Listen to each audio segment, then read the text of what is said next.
On est vraiment dans un cadre informel entre militants socialistes. Certains ont des responsabilités dans leur fédération en tant que SF Europe ou SF Europe adjoint. Ils sont en charge de développer l'activité sur les problématiques européennes, mais pas tous. On n'est pas nombreux de toute manière, c'est vraiment des réunions à pas beaucoup, mais avec un seul fil à plomb véritable. Tu sais déjà, on s'était rencontrés. L'idée, c'est d'être proactif, d'être ouvert et constructif par rapport aux autres partis frères et aux militants quand ils sont en campagne électorale. Donc, on l'a fait, tu t'en souviens, au moment des législatives. L'idée, c'est de le faire à chaque fois qu'il y a un scrutin un peu important pour les uns et les autres. Et là, on est sur un scrutin qui est important. Donc, voilà. Donc, on a 3 intervenants polonais, vraiment polonais. Il y a toi, Jacek, il y a normalement, on va dire 2 vrais ennemis. Il y a Wojtek Witkowski, que tu connais, qui est parisien et qui est de l'ADDP, donc l'Association de défense de la démocratie en Pologne, qui devrait nous rejoindre, qui a dit qu'il essaierait. Et puis le demi, parce que demi-polonais, mais varsovien pour encore quelques temps où il est revenu, je ne sais plus très bien, c'est David Chopin. Bonjour David, quand on parle du loup. David, qui est économiste, qui a été... David, tu me diras et tu me corrigeras. Je ne sais plus combien d'années ça fait maintenant que tu es à Varsovie. Mais en tout cas, ce qui est intéressant, c'est d'avoir le regard d'un Français qui vit en Pologne, qui a été SF Europe, donc secrétaire fédéral à l'Europe pour la Fédération de Paris, et donc qui a ce regard et engagé et d'observateur engagé, on va dire. Tu es d'accord avec le portrait que je suis en train de te faire de toi, David? Oui. Vous m'entendez ou pas? Oui, on t'entend. Oui. Et donc, peut-être que tu connais Jacek, qui était le... Je ne connais pas, mais bonjour. Bon, voilà. Là, maintenant, on se connaît. A été candidat pour les Polonais de l'étranger sur la circonscription des Polonais de l'étranger rattachés à Varsovie. C'est ça, hein? Oui. Voilà. J'étais candidat de Wiosna d'abord et après dans le parlementaire polonais de Lewica, le nouveau parti Lewica. Ok. Je nous donne encore 2 minutes, et ce qui permettra à Wojtek de nous rejoindre. Bonjour à Vanessa.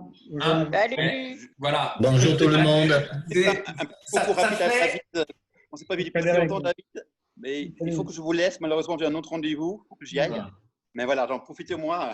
De toute façon, je vous préviens, c'est enregistré. Donc, il ne faut pas qu'on dise trop de bêtises. Je couperai les trucs comme vous me le direz, dans le sens dans lequel vous me le direz. Mais en gros, voilà, l'idée, c'est que ça puisse servir aux camarades qui n'auraient pas pu assister. Il y en a quelques-uns qui ont dit qu'ils seraient indisponibles de le faire. Attends, alors il y a Wojtek qui m'appelle. À bientôt. Wojtek, oui. Salut. Oui.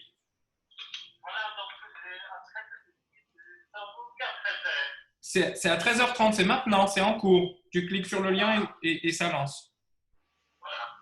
Ok. À tout de suite. Ok. Comme David et tous, on a des vies professionnelles derrière et qu'on a une heure limite qui est 14h, si j'ai bien tout compris. Allez-y. Straight to the point, aurait dit des Britanniques. En gros, Je brode très vite parce que j'ai regardé ça vraiment de très très loin parce qu'on était sur nos municipales. Mais en gros, moi, ce que j'ai compris, c'est un candidat, Douda, président sortant du PiS, qui devait tout écraser avant l'été, ou en tout cas au moment, en début d'année, après les législatives. Le rouleau compresseur a fonctionné, mais n'a pas fonctionné aussi fort qu'on aurait pu le craindre quand on est démocrate. Parce qu'au départ, il était quand même annoncé comme passant dès le premier tour à peu près à 60-55%. Les résultats, si j'ai bien compris, il y a une polémique entre ce qui là sur les résultats, mais globalement, il est donné à 48, et ce qui est très haut, puisqu'il a frôlé les C'est 43 maintenant. 43. C'est descendu un peu, oui. C'est Voilà, presque. 45. C'était 45 Ouais. il y a 4 heures, maintenant c'est 43. Oui, corrigé à 45. Donc très haut, très très très haut, mais il passe pas. J'ai envie de dire, l'enjeu c'était ça, c'était d'arriver à provoquer un deuxième tour avec tous les points d'interrogation qui suivent l'entre-deux tours et sur la capacité de Trzaskowski, le maire de Varsovie, qui n'est pas de gauche, qui est de la PO, mais qui est venu à Paris soutenir Anne Hidalgo, qui l'a dit en polonais, donc tu fais ah, qui se présente un peu comme un électron libre à l'intérieur du PPE, si j'ai bien tout capté. Hein. Donc ça donne. Dans la coalition de PO, donc, qui s'appelle maintenant CAO, il y a un petit parti de gauche associé avec le PO qui est parti de centre-droite quand même, et il y a les Verts. Oui. Donc, ils sont vraiment très larges et donc, bon, cette partie de gauche, je ne me souviens pas le nom, mais il représente le mouvement de gauche au sein de cette coalition. Donc, ils sont vraiment de centre. Tu es en train de parler du parti de Barbara Nowacka, j'imagine. Voilà. Tout à fait, d'accord. Barbara Nowacka, qu'on avait invitée d'ailleurs au congrès d'Aubervilliers. Alors depuis qu'elle a rejoint la KO, c'est nous avec beaucoup de prudence qu'on travaille avec, ou en tout cas il y a, mais on suit la chose. Il y a des passerelles qui existent de fait. Trzaskowski, moi ce que j'ai repéré juste avant le premier tour, c'est effectivement Sadiq Khan, qui envoie un message de soutien. Le maire du parti pirate non, c'était pas le parti pirate, c'était le maire de Budapest qui aussi faisait un message de soutien. Gökçen, il n'est pas, il est pas socialiste, il est plus ou moins écolo, en tout cas de par Béched. Bon, il y a quelque chose.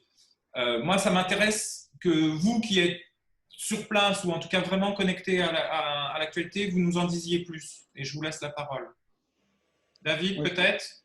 Ouais, moi juste, moi ce qui m'intéresse, c'est premièrement que parmi mes amis, j'ai des gens qui sont plutôt très à gauche en fait, qui sont rasem entre guillemets.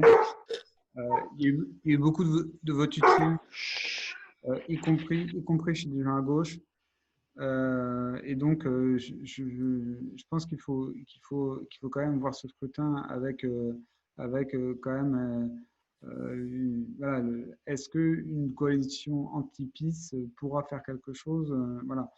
Ce qui va se jouer pour le second tour, c'est est-ce que le maire de Varsovie, Rafał Trzaskowski, va être vu comme étant l'incarnation de PO ou pas, en fait? Est-ce que il y a un fort effet repoussoir quand on voit dans le détail les résultats, la sociologie est toujours là, hein, c'est les villes de moins de 50 000 ou 20 000 habitants, je crois, qui sont très majoritairement PiS. dans toutes les villes, plus les villes sont grandes, plus ça vote le maire de Varsovie. La gauche est laminée. Voilà, il y a cette espèce de ovni, mais il y a toujours des ovnis dans les élections polonaises avec le journaliste là, Holovin. Je pense qu'il y a un très fort vote utile, avec aussi, il y avait eu le PO, c'était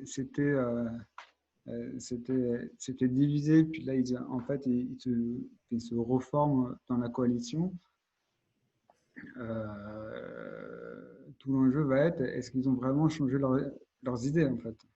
Voilà. C'est-à-dire que le PiS fait du PiS, toujours, avec les mêmes fondamentaux, un vote populaire, un vote des petits villages, de la campagne profonde. Et pour l'instant, dans la structure sociologique de la Pologne, ça passe, en fait. Voilà. Et ça passe parce qu'ils ont encore le leadership sur la question du pouvoir d'achat, sur la question du social, sur la question de... Voilà.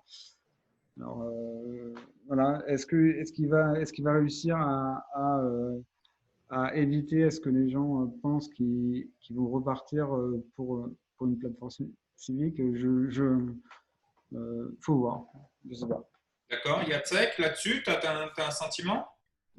Et oui, je pense que donc le clivage en Pologne est vraiment très poussé à droite, mais c'est un clivage majeur maintenant entre ce que j'appelle extrême droite, donc PiS, extrême droite, c'est un parti conservateur de chez conservateur dans tous les niveaux, qui donne quand même distribue pas mal d'argent en aide sociale, mais comme par hasard, cette aide est toujours avant des élections.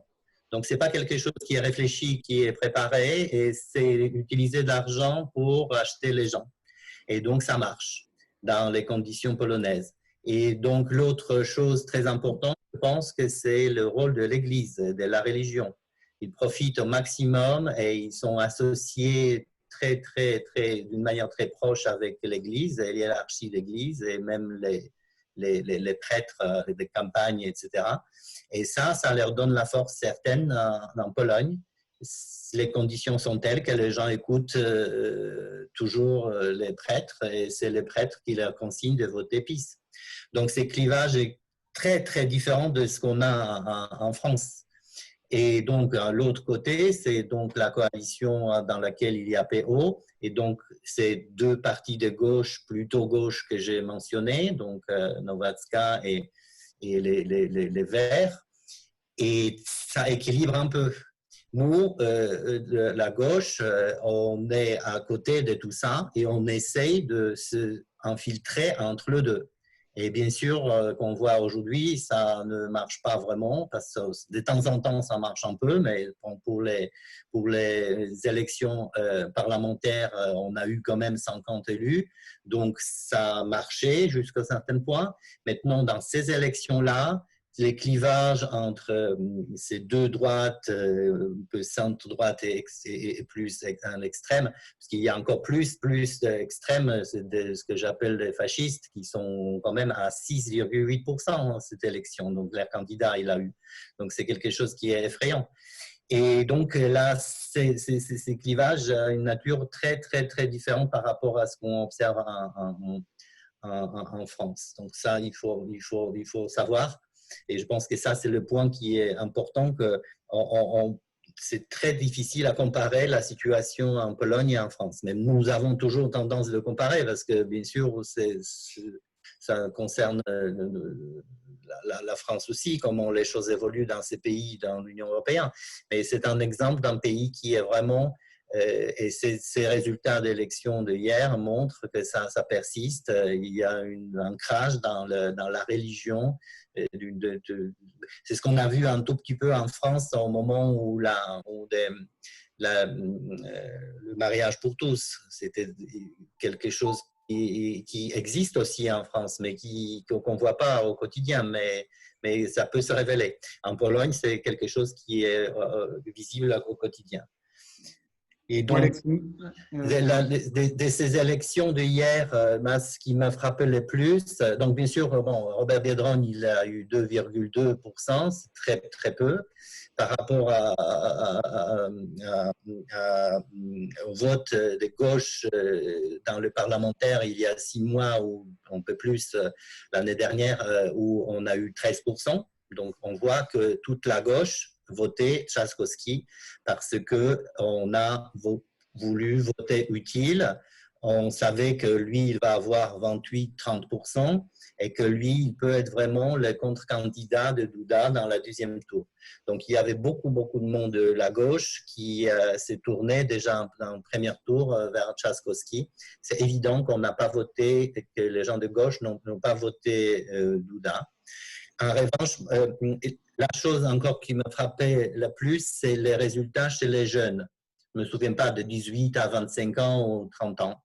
Là, la majorité de gens votent pour à peu près 23% Trzaskowski, 23% candidats indépendants et journalistes connus, 23% de nouveau ce que j'appelle fascistes, et nous, la gauche, loin, avec une toute petite pourcentage, je ne me souviens pas lequel. Donc ça, c'est un révélateur de la situation que même les jeunes, ils ne sont pas attirés par les propositions de la gauche de développer, par exemple, les logements sociaux, ce qui n'existe pas vraiment en Pologne. C'est HLM français qui est souvent cité comme exemple. Donc, on voulait faire la même chose en Pologne, là où il y a un manque cruel de logements. Ça n'attire pas les jeunes. C'est extrêmement bizarre, mais c'est comme ça. Et donc, tous les problèmes de la société, la séparation de l'Église et de l'État, les possibilités d'avortement et donc la légalité, le problème de LGBT qui était utilisé par Duda comme un épouvantail. Et donc, tout ça, ça attirait juste 2% de la population générale et encore moins c'est chez les jeunes. Donc, il y a un problème vraiment à résoudre. Et bien sûr, je ne connais pas la recette, mais comment faire. Mais ces problèmes, ça me paraît vraiment énorme. D'accord. Là, tu as David qui va te dire c'est de la sociologie stupide, it's economic stupide. C'est-à-dire, en gros, même si toi, tu l'as corrigé en disant que le PiS, il ouvre le porte-monnaie à l'approche des élections. Mais on l'a vu aussi, c'est ce qui a fait une partie de la victoire de Duda et au moment des législatives, les premières qui ont permis pour le PiS d'avoir une majorité, c'est en traînée de poudre, la réaction c'était « Ah, enfin des gens qui nous donnent de l'argent, nous qui étions totalement ignorés, avec l'argent pour dès le premier enfant, donc avec une politique très nataliste. » Tout ça, on sait le couvert idéologique qu'il y a derrière, mais en gros, c'est comment est-ce que la gauche répond à ça. Et ensuite, on est vraiment court. Hein, donc, politique fiction, en gros, dans l'entre-deux tours, est-ce que Trzaskowski, est-ce qu'on a raison de dire ici que ça peut le faire parce qu'il aurait des réserves de voix, ou est-ce que c'est mort? Tu dis voilà. Si, je pense que tout est possible toujours dans ces élections dans deux semaines. Maintenant, là, il ne faut pas oublier encore une chose très spécifique pour cette situation en Pologne, que ces élections ne sont pas constitutionnelles. Et on a donné son accord. Tous les côtés ont donné l'accord de le faire quand même. Et donc, dans le cas de victoire de Trzaskowski, PiS, il veut toujours casser ces élections. L'envers, c'est possible, mais théoriquement, parce que là, eux, ils contrôlent tous les cours suprêmes, etc. Mais il a toujours cette possibilité, Kaczynski, de casser ces élections et de se dire qu'ils n'étaient pas constitutionnels. Et c'est toujours possible. Donc, du coup, dans 2 semaines, si jamais Trzaskowski gagne, ce ne sera pas encore sûr à 100% parce qu'on ne sait pas jusqu'à quel comment dirais-je, Degré de perversité politique. Tout à fait, voilà. Ouais. Donc, et donc, là, ils vont certainement jouer ça. Ils vont dire que ce serait la paix politique possible que au moment où Douda gagne, et tout sera très bien, etc. Donc, je pense qu'ils ont vraiment beaucoup plus d'arguments pour ces Polonais qui ont voté comme ils ont voté hier que c'est Douda qui gagne. Mais bien sûr, je ne suis pas pour cette solution-là. Hein, mais bon, j'essaie de voir les choses un peu objectivement. Et c'est naïf. Les discussions, c'est avec Hołownia, celui qui a fait le 3e score, non? De ce que j'ai lu moi dans la presse, c'était ça. Est-ce que c'est faisable ou pas? Est-ce que c'est juste du délire Non, je pense que ce sera un front démocratique et j'imagine que Hołownia, même s'il ne donne pas l'indication à son électorat de voter Trzaskowski, eux, ils vont voter Trzaskowski quand même. Parce que c'est impensable qu'il vote Douda.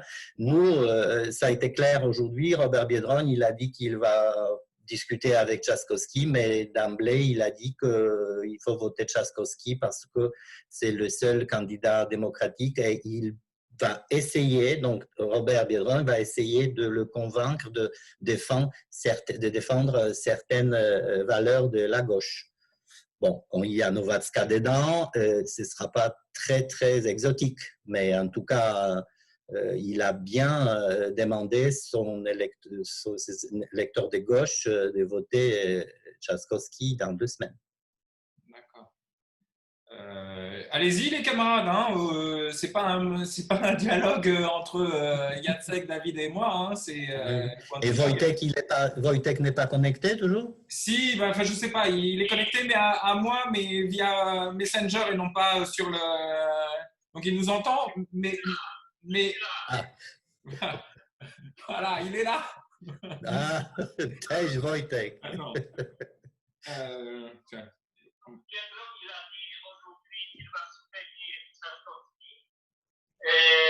Reste à savoir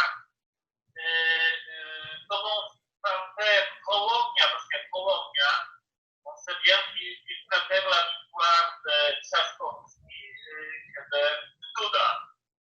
Le problème, c'est son électorat, parce que Trzaskowski, il traîne le passif de l'époque de PO. Hołownia, il va avoir ce problème pour convaincre son électorat. Il faut d'ailleurs s'attendre, à mon avis, à une certaine penchement maintenant de Trzaskowski vers la droite, justement pour la droite catholique, avant ce 2e tour. Donc, on va voir ce que ça va donner. Je suis d'accord avec Jacek qu'au cas de défaite, l'élection sera annulée par le tribunal suprême. Ouais, parce que c'est le tribunal suprême, c'est la Cour suprême qui valide les élections. Donc, on va voir ce qui va se passer le soir, le 12, si Duda ne gagne pas. C'est très, très dangereux. Moi, Wojtek, la question se pose, il vous écoute, hein, mais je vous l'enlève de l'image. C'est comment est-ce que nous, en gros, voilà, nos élections municipales sont passées, on est encore en train de décuver. Il y a 15 jours d'entre-deux tours pour la Pologne. Est-ce qu'il y a des choses qu'on peut faire? Est-ce que nos réunions, elles servent aussi à ça, hein, c'est à se donner des idées d'action et de trucs, d'une déclinaison pratique de la chose. Sinon, on est juste avec notre gros cœur de gauche, mais ça ne suffit pas à faire quelque chose. On est des militants, donc on veut transformer le réel et faire en sorte de donner une chance à ce que nos idées passent.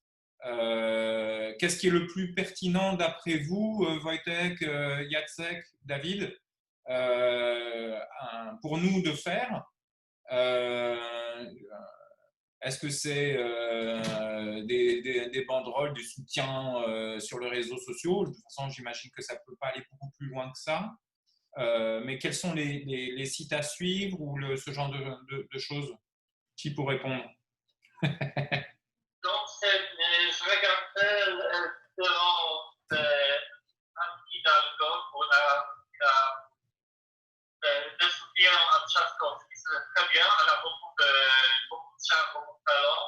Il faudrait envoyer davantage de signes d'encouragement, de soutien à Tchaïkovski via les réseaux sociaux. Sur le Twitter aussi, voilà, il faut envoyer davantage d'actions pareilles. Ça, je dis ça tout en délirant sans l'avoir préparé, mais en termes de personnalité, est-ce que si on essaie de démarcher, alors, soit nos élus, PS nouvellement élus, ou des personnalités, est-ce que ça compte ou pas, ou est-ce que ça affaiblit? Des personnalités qui sont connues à l'étranger, aussi en Pologne. Ouais, mais justement, alors, ok, donc c'est qui? Quels sont ces qui est-ce que ça peut valoir le coup qu'on essaie de les démarcher pour que c'est un impact sur l'électeur polonais qui, à la base, de toute façon… Hidalgo, peut-être. Qui? Pourquoi pas Hidalgo? Elle vient de gagner l'élection. On ne peut pas appeler Antoine Maurice, elle a perdu. Mais Hidalgo, pourquoi pas? La maire de Paris. J'entends Amaury, j'ai entendu, je lui passerai le message. Mais je ne sais pas si Hidalgo… Enfin, d'ailleurs, j'avais envoyé moi un message à son staff de campagne en disant tiens, regarde, tu as vu, il y a Sadiq Khan qui a passé un message de soutien. J'imaginais de toute façon que pour le PS, c'était compliqué d'envoyer un message de soutien avant le premier tour, à partir du moment tant que Biedron était dans la course. De toute façon, pour nous, il n'était pas question de faire hey, les gars, attendez, on nous a fait le coup en 2017. Attendez, on va vous le faire à vous au moment de votre élection. Donc ça, il n'était pas question qu'on le fasse. En revanche, de maintenant il reste plus que 2 candidats. Donc là, pour le coup, on peut assez à l'aise ou plus légitimement et plus facilement exprimer un soutien. Je suis d'accord, je suis tout à fait d'accord avec toi que maintenant il faut vraiment, et je souligne de la 3e ou 4e fois que dans la coalition de Trzaskowski, il y a 2 partis de gauche qui sont associés. Donc, même si c'est pas la majorité de partis de gauche, mais les minorités, c'est pas grave. Dans cette situation, il faut, si on peut avoir un soutien, surtout pour les Polonais qui votent à Paris, qui votent en France. Et il y en a beaucoup qui votent à Paris. Et donc, si Anne Hidalgo pourrait dire le mot de soutien, pour nous, je pense que ce serait vraiment une chose importante. Surtout des Polonais qui votent en France et à Paris. J'ai entendu, je pense que comme Rafał était venu à Paris soutenir Hidalgo, je pense que ça va être facile de renvoyer l'ascenseur. Je dis ça comme ça, sans bien être sûr. certain, mais bon, en tout cas, on peut. Je retiens le truc et on essaiera de l'approcher de façon à essayer d'obtenir quelque chose. Mais d'ailleurs, justement, je voulais commencer maintenant, ça passe à la fin, que je voulais vous féliciter pour les résultats d'Anne Hidalgo à Paris et aussi pour nous à Rennes, pour Nathalie Appéré. Ouais. Ouais. D'autres idées, d'autres trucs, ou simplement des questions. On a encore 9 minutes devant nous. Ou des commentaires. David, si tu as envie de réagir par rapport à quelque chose, tu as été SF Europe, donc tu connais la musique. Non, moi je sais pas, mais bon, faut quand même dire qu'il y a une élection comme ça qui existe, ça fait toujours du bien. Et d'en parler, ça permet quand même de mobiliser les gens. Je pense que les réseaux sociaux, c'est quand même le mieux qu'on puisse faire parce que faire une banderole à Paris, je ne sais pas si ça… Devant l'ambassade, mais… Ouais, non, mais je vois bien le… Voilà. Il y a quand même des gens, il y a quand même 500 personnes qui ont voté Douda en France. C'est un truc assez incroyable. Bah, j'essaie de… Oui, les partisans de Douda, ils sont assez forts à Paris, hein. On a vu, ils ont une réunion sur laquelle, qu'est-ce que c'était, je ne me souviens pas exactement, une réunion sur le comportement des Polonais vis-à-vis des Juifs pendant la guerre mondiale, la Deuxième Guerre Oui, mondiale. avec Gazeta. Voilà, Gazeta Polska, donc ils sont forts là-bas, là. Donc c'est pas étonnant, hein. C'est-à-dire, ça m'étonne personnellement que quelqu'un de voter, mais… Que la sociologie serait beaucoup plus stricte que ça, mais non, en fait. Ouais. Il y a quand même des gens… Non, Mais, j'ai envie de dire que ça peut valoir le coup d'essayer de ressusciter tous les réseaux de Charlie Protest et les manifs qu'il y a eu sur les attaques contre la Constitution et la Cour le Conseil constitutionnel polonais et l'attaque sur les juges pour essayer de battre le rappel. J'ai pas regardé, malheureusement, j'ai Agnieszka Żuk qui est une amie, j'espérais la voir pour avoir, parce qu'elle a été observatrice à l'ambassade. Avec toi, bah alors donc, d'accord, vous étiez. Donc… Il y a quelques succès qui sont partagés par la majorité des Polonais. Donc, l'attachement à l'Union européenne de Trzaskowski, il a expliqué que s'il est élu, c'est le retour du triomphre de Weimar. Donc, normalement, l'Allemagne plus la France, ça sera de nouveau rejoint par la Pologne. Donc, de nouveau, le retour des Polonais vers l'Union européenne. Les Polonais en France, ils sont quand même ils ne partagent pas tous les idées de Trzaskowski qui sont attachés à l'Europe. Deuxième chose, c'est le droit de vote. Les Polonais en France, même si elles ne votent pas Trzaskowski, elles veulent avoir la liberté d'avortement, le droit d'avortement. Troisième chose, c'est les colons. Trzaskowski a mis beaucoup d'accent sur l'économie verte.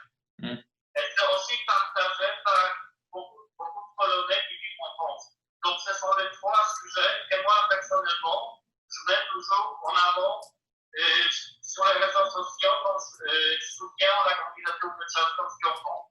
Ok, donc ça veut dire que globalement, si on démarche les associations féministes, nos nouveaux élus écolos, ou en tout cas ceux dont on a repéré qu'ils sont intéressés et ou qui ont un regard un peu original et constructif, donc en capacité de regarder au-delà de l'hexagone, ça peut valoir le coup d'essayer de les démarcher. Ok, ok. Voilà, trois sujets, l'Europe, écolo et le droit de vote. On met en avant parce que c'est partagé par la majorité des Polonais en France et ça fait constituer l'ossature d'une nouvelle alliance de Weimar qui serait radicale s'il est élu. Wojtek, tu peux nous rappeler juste le taux de participation au bureau de Paris? Ça a été quoi?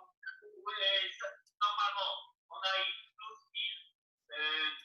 024 inscriptions avant le vote. Ouais. Il y a eu 8 894 personnes en France qui ont participé. Donc, partout en France, donc 3 bureaux à Paris, 2 bureaux à Lyon. Donc, 8 894. Et les bureaux, c'est Paris, Lyon? Oui, 3 bureaux à Paris et 1 bureau à Lyon. D'accord, donc ça peut valoir le coup aussi d'essayer de demander aux camarades lyonnais de faire quelque chose. C'est typiquement, je ne serais pas surpris s'il y a pour 15 jours, peut-être qu'ils vont ouvrir dans notre bureau, par exemple, à Strasbourg. Mais je ne suis pas sûr.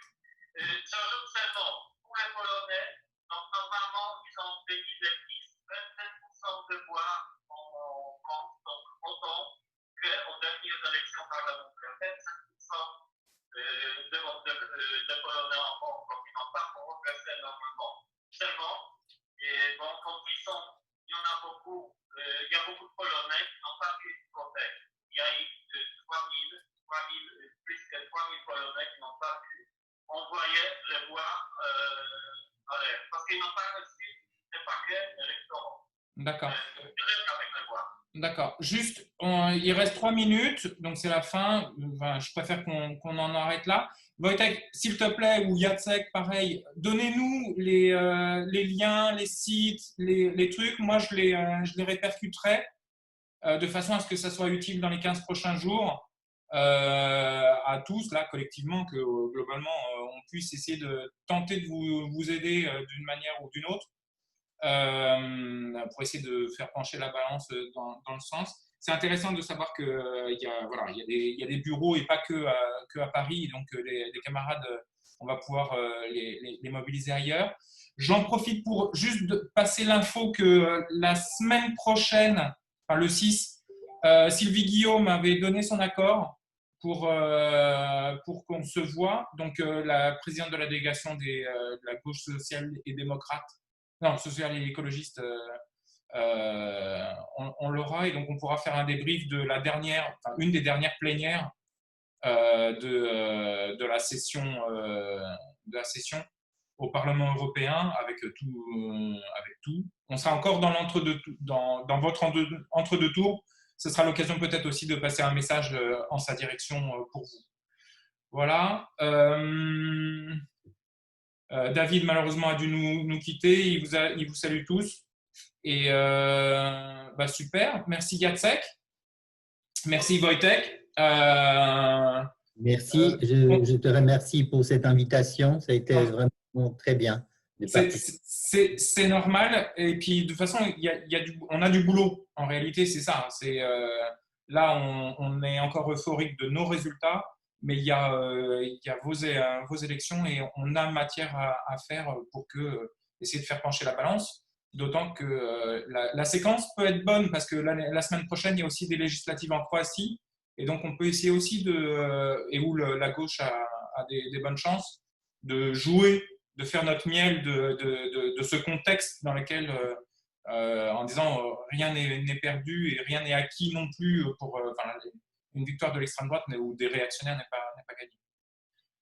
Ok, on en reste là. Rendez-vous le lundi prochain avec Sylvie Guillaume, même horaire, et puis donnez-nous vos infos de campagne et on répercute. Ok, je t'en prie. Salut Wojtek. Salut. Ciao, ciao Vanessa. Salut Omri. Au revoir. À très vite. Salut.